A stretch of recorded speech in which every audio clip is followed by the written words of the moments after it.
आज जिस कहानी की हम बात कर रहे हैं उसके 3 कैरेक्टर है। पहला कैरेक्टर है राज सिंघानिया, जो कि एक बहुत बड़ा बिज़नेस टाइकून है। इसे शायद शादी के लिए लड़की ही नहीं मिल रही है, तभी वो अपने इंटरव्यूज़ में ये कहता है कि उसे सिर्फ़ एक साफ चरित्र की लड़की चाहिए, पैसे-वैसे से उसे कोई मतलब नहीं। लड़की का पैसा, उसका ख़ानदान, कुछ भी किसी चीज़ से उसे मतलब नहीं है, बस लड़की साफ चरित्र की होना चाहिए। अब उसके यही इश्तिहारों को कटिंग कर के एक पागल सनकी सा इंसान जमा करता रहता है। उस पागल सनकी का नाम होता है करण और उसकी गर्लफ्रेंड होती है प्रिया। तो पहला कैरेक्टर हो गया राज, दूसरा प्रिया और तीसरा करण, जो सबसे शातिर होता है। पहले तो वो एक डांस ग्रुप बनाता है, लेकिन उसकी ये मेहनत बेकार जाती है, क्योंकि जो नाम का जो डांसर होता है उसका ग्रुप जाता है राज सिंघानिया के शिप पे परफॉर्म्स करने। करण, जो बहुत बड़ी प्लानिंग करके बैठा था, वो अपने हाथ से ऐसा मौका कैसे जाने देता, इसलिए वो राज सिंघानिया के पियोन को बेवकूफ बना के ऑफिस में एंट्री ले लेता है और राज सिंघानिया से बात करता है कि बिना किसी कंपटीशन के हमारे ग्रुप को निकाल दिया गया, हमारा एक कंपटीशन होना चाहिए। फिर ये वही जोजो है जो सोल्जर में बॉबी देओल के हाथों इसके दांत जले थे। इस जोजो के ग्रुप के साथ इसका करण के ग्रुप का कंपटीशन होता है। जोजो बहुत ही चालाकी से करण को हरा देता है। करण ये सब बर्दाश्त करने वाला नहीं था, वो जोजो के घर जाता है। करण इतना सनकी और पागल होता है कि उसके रास्ते में आने वाली हर चीज को वो हटा देना चाहता है, इसलिए वो जोजो को मार देता है। जोजो मर जाता है, इसलिए करण के ग्रुप को सिलेक्ट कर लिया जाता है और वो लोग शिप में जाते हैं। ये शिप करण की पहली मंजिल होता है, इसे ये धोखेबाज करण किसी तरह पार कर लेता है। शिप में अब करण, प्रिया और राज तीनों ही होते हैं। एक टाइटैनिक जैसा बहुत बड़ा शिप होता है और उसमें इनका डांस ग्रुप परफॉर्म करता है और प्रिया राज सिंघानिया को पसंद आने लगती है, क्योंकि वो बहुत ही खूबसूरत होती है। करण के ग्रुप को और भी बहुत से डांस शो के लिए सिलेक्ट कर लिया जाता है, लेकिन करण को इससे कोई मतलब नहीं था। वो ज्यादा ध्यान प्रिया को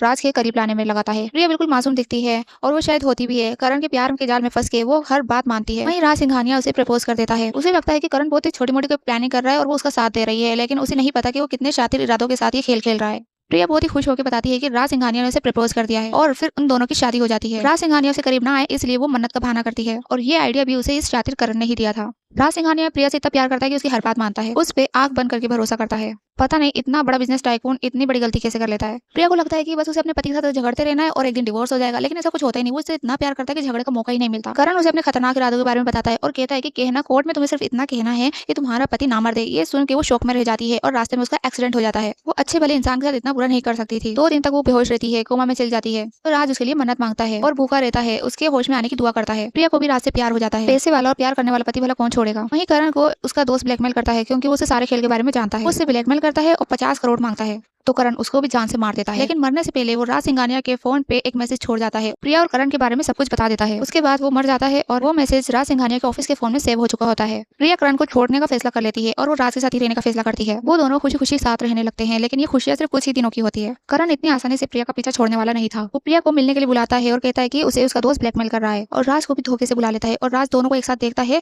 तो बस उसके प्यार की, उसके विश्वास की तो जैसे धज्जियां उड़ जाती है। उसने प्रिया पे जो आंख बंद करके भरोसा किया था, फिर ऊपर से उसे वो मैसेज भी मिल जाता है जो उन दोनों के फ्रॉड होने का सबूत था। अब इन दोनों फ्रॉडियों से बदला लेने का वो ठान लेता है। वो अपनी ही बीवी को मरवाने की प्लानिंग करता है, वो भी उसी के प्रेमी के हाथों। और वो कहता है कि तू आशिक नहीं दलाल है और मैं तुझे तेरी दलाली देने आया हूँ। वो उसे 5 करोड़ रुपए देता है और उसे बताता है कि कब उसके घर में कौन होगा और कौन नहीं, और कब उसे एंट्री लेनी है। प्रिया को मारने की पूरी प्लानिंग करता है। प्रिया अपने रुस्तम अंकल की पार्टी में जाती है, जहाँ उसकी फ्रेंड उसे मिलती है। प्रिया को जो बात मन ही मन खाई जा रही थी वो अपनी फ्रेंड से शेयर करती है। उसकी फ्रेंड उसे समझाती है कि उसे अपने पति को सब बात बता देनी चाहिए, क्योंकि इसमें प्रिया की कोई गलती नहीं थी और उस करण ने इसकी मासूमियत के साथ खिलवाड़ किया था, इसे प्रेम के जाल में फंसाया और फिर उसी का फायदा उठा के उससे जो चाहा वो करवाया। प्रिया एक कैसेट में सब कुछ रिकॉर्ड कर देती है, जो भी उसकी मन की बात थी वो सब उसमें बता देती है, जैसे मोदी जी करते हैं ना अपने मन की बात, बस प्रिया भी अपने सारे मन की बात उस कैसेट में ही रिकॉर्ड कर लेती है। तो राज रोज रोज उस कैसेट को सुनता है, लेकिन जब वो कैसेट सुनने वाला होता है तभी उसका एम्प्लॉय आ जाता है और वो कैसेट सुन ही नहीं पाता, और वहाँ घर में वो दुल्हन की तरह तैयार होती है और राज उसकी मौत का इंतजार करता है, क्योंकि मरते वक्त उसकी एक एक चीख सुनना चाहता था। प्रिया जब फोन रिसीव कर रही होती है तभी पीछे से कोई उस पर अटैक करता है। बाद में राज सिंघानिया वो कैसेट सुनता है जिसे प्रिया ने रिकॉर्ड किया था। बड़े ही इंटरेस्ट के साथ वो सारी रिकॉर्डिंग सुन लेता है। सच में अगर ये मोदी जी की मन की बात होती ना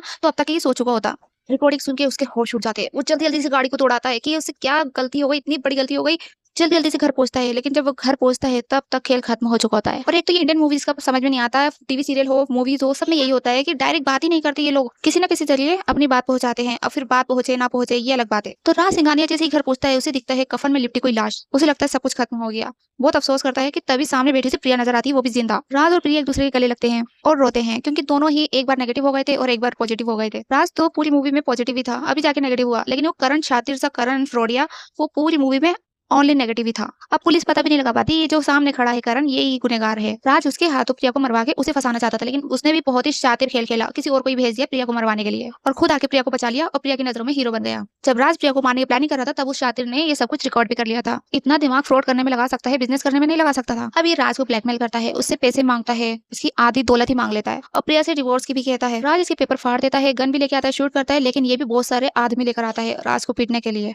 इतना बड़ा बिजनेसमैन रहता है लेकिन अकेला आता है और ये इतने लोगों को लेकर आता है, भाड़े के टट्टुओं को लेके आता है और फिर राज उन भाड़ों के टट्टुओं से खूब बुरी तरह पिटता है। जब राज पीट पीट के ढेर हो जाता है तो उसे कहता है कि माँ कसम तुम जैसे लोग शराफत से जीने ही नहीं देते हमें। अब ये मारने वाला ही होता है कि तभी जोर से प्रिया चिल्लाती है और आती है और अपनी रॉयल वॉक करती आती है और ये उसे कहता है कि तुम्हारे पति ने तुम्हें मारने की साजिश की थी और प्रिया फिर भी उसे जोरदार तमाचा मारती है और बताती है कि वो सब कुछ जानती है। जब वो उसे राज को ब्लैकमेल कर रहा था तब उसने सब कुछ देख लिया था। अब भाई राज इसका धोखा माफ कर सकता था तो ये भी राज का धोखा माफ कर सकती है। फिर ऊपर से इतना बड़ा बिजनेसमैन, पैसे वाला बंदा, लेकिन ये पागलों की तरह हंसता है और अपनी ही गर्लफ्रेंड को गोली मार देता है। गोली उसे कंधे पे लगती है। तभी राज उठता है जो इतनी बुरी तरह पिट चुका था। वो जोर से चिल्लाता है क्योंकि हीरो का चिल्लाना पहले जरूरी होता है और फिर वो सबकी धुलाई करता है, धोबी पछाड़ करता है। जैसे धोबी कपड़ों को पटक पटक के धोता है ना, ये भी सबको पटक पटक के मारता है जैसे इसके अंदर धर्मेंद्र पाजी की आत्मा आ गई हो। ये एक्शन सीन देखने लायक होता है। वैसे तो बॉबी देओल की कोई ज्यादा हिट फिल्में नहीं है लेकिन ये मूवी का लास्ट जो सीन है ना काफी अच्छा है। अब सबको धोबी पछाड़ करने के बाद बारी थी इस फ्रॉडी करण की। दोनों एक दूसरे के सामने आते हैं रॉयल वॉक करते हुए और करण के पीछे होता है खंजर। वो उसे मारने वाला होता है लेकिन राज उस खंजर को पकड़ लेता है। वही खंजर उसके घुटनों में दे मारता है, बहुत बुरी तरह पिटता है और यहाँ तक कि जंजीरों से उसका गला घोट के उसे पेड़ से लटका देता है। फिर चेक भी करता है कि ये बकरा जिंदा तो नहीं है। जब पूरी तरह सेटिस्फाई हो जाता है तो उसे छोड़ देता है। जमीन पे आके वो गिरता है